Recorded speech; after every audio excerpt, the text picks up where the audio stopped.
Мрзливиот Шилегов после 4 години мандат нема ниту еден проект да се пофали.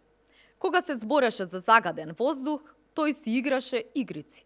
Кога имаше полициски час, си замина на хациендата во Маврово.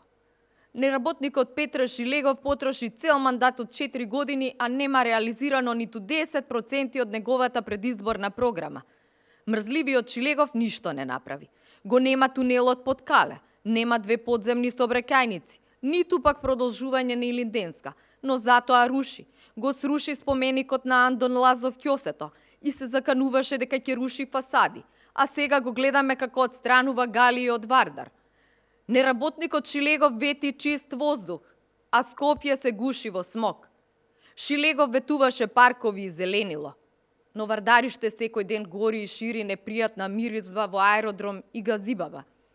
Неработникот Шилегов ништо не купи за градот, но затоа ја продаде градската куќа. 4 години ветува нови автобуси. Да не беа тие купени од ВМРО ДПМН, скопјани уште ќе се возеа со автобуси од 80-тите години.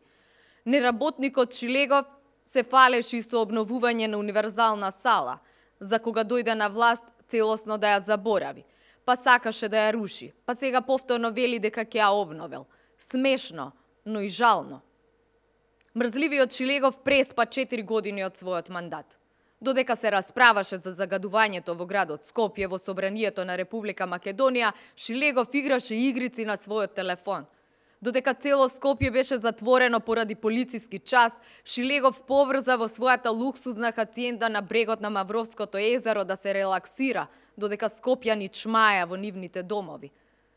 Неработникот Шилегов ќе биде запаметен од скопјани како најлош градоначалник во историјата на Скопје, како човек кој сруши многу повеќе отколку што изгради.